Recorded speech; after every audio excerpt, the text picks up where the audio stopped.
Hello everybody, E here. Welcome back to another book review. Today we are talking about The Monster of ELENDHAVEN. This is another one that I listened to on Scribed, doing the audiobook. My buddy Wayne told me, just a real quick note on Scribed, if you guys want to sign up for a free trial or sign up for Scribed, there's a link down there in the doobly-doo. I get a free month for everyone who signs up. If you don't want to do it, that's fine. If you just want to try it without my link, that's fine too. But just want to let you guys know because Wayne brought it up and I had no idea about it. That's Wayne Fenlon, by the way. Good friend of mine. Anyways, into the review for this book. It popped up on Recommended on Scribed because I favorited the Luminous Dead by Caitlin Starling, the audiobook for that one, because I wanted to try listening to that one. I already read it, absolutely loved it. So far, it's tied for my favorite read of this year, along with True Crime by Samantha Kolsnick. But this one popped up as recommended, so I saw the cover. The cover was rather neat. It's not my normal genre. Covers like this I usually pass by. Oddly enough, even though I picked this one based on the cover reminded me a lot of the V.E. Schwab books, or whatever, Victoria Schwab, whatever her name is, and I've never been into her stuff, but this cover spoke to me, so I grabbed it. I thought it was going to be either middle grade or YA. It wasn't either. It is a very interesting story. It is horror in the sense that there is murder, there's gore, it's also very funny. But what I liked about, if you guys know me by now, when I like something, what do I usually like? I love the characters in this one. The characters of Johann and Florian. Those two were wonderful to read about. There's a sexual tension between them throughout the entire book. Johann is very, I don't know about shy, but he's timid toward Florian's sexual advances, and Florian is rather, not really pushy, but he plays a lot, trying to get Johann's fur ruffled kind of deal. One of them, I'm not going to tell you which one's which, but one of them is the monster of ELENDHAVEN. Well, I guess you'd consider both of them monsters if you read within the context of the book. One of them is a killer, and the other one is a sorcerer slash immortal kind of deal. And anytime he gets hurt, he regenerates. You know, the Wolverine syndrome. But one of the best scenes in the entire book is the one guy trying to kill the other guy, in a scene that ends up in the water that I truly adored. There is one thing that I will say about this that negatively. So the reason why I'm going to be giving it 4 stars on Goodreads is because the writing was a little too flowery at times, a little too purple, as it were. I enjoyed it to a point, but it is written in such a style, almost like a Shirley Jackson, and I just don't care too much for that style of writing. Where the book shined, once again, is the characters, though. Even the character of Eleanor. Everybody that was introduced very, very well, and I got a big kick out of this book. I had no idea I was going to enjoy it as much as I did. Now I will put this disclaimer, caveat, whichever the proper word is, I will put this here.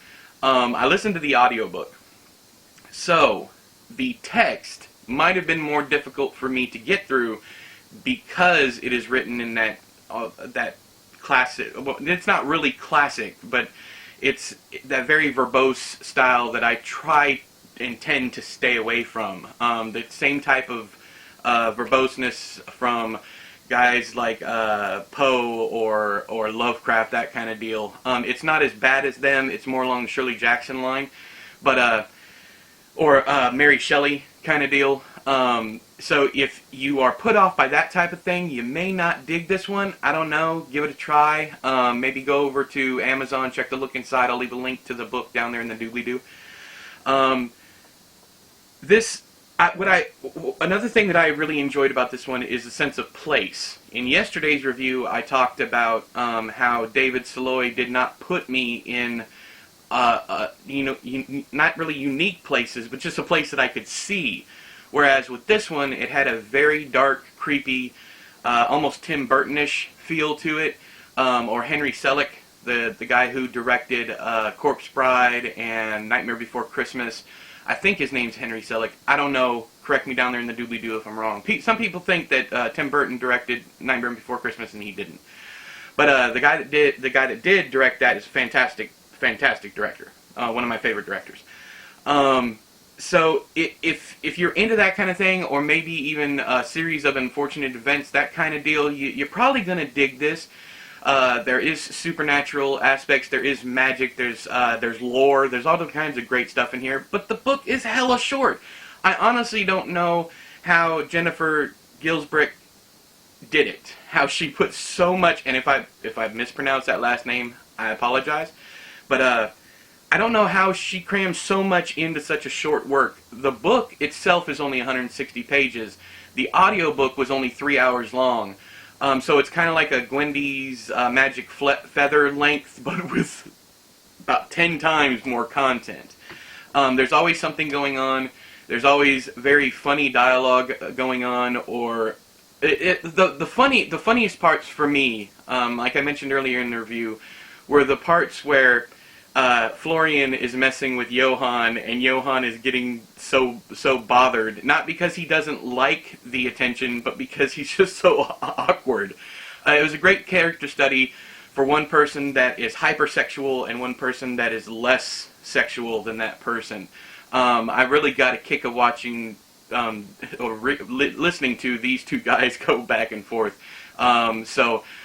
Very, very positive. Like I said, the only thing that I would say is it's a tad bit flowery. Some of the descriptions and whatnot. So if you don't like that kind of thing, maybe pass on it. Maybe give it a try. If you do like that kind of thing, jump in with both feet. My final word on this is I once called Amina Akhtar's Fashion Victim a more accessible version of American Psycho. I feel this book is a more accessible version of,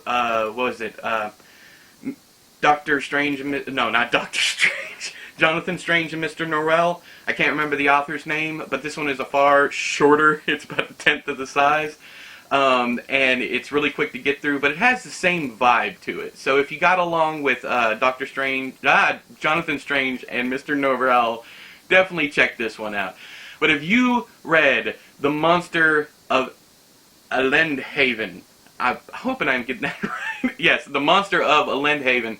Have you read it? Let me know what you thought about it down there in the doobly-doo. If you liked it, tell me why you liked it. If you didn't like it or hated it, let me know why, so we can have a conversation. Saying it was awesome or it sucked doesn't really help us talk. So leave all your comments down there in the doobly-doo. But until next time, I have been E, you have been you. This has been another book review. I'll talk to you guys later. Bye-bye!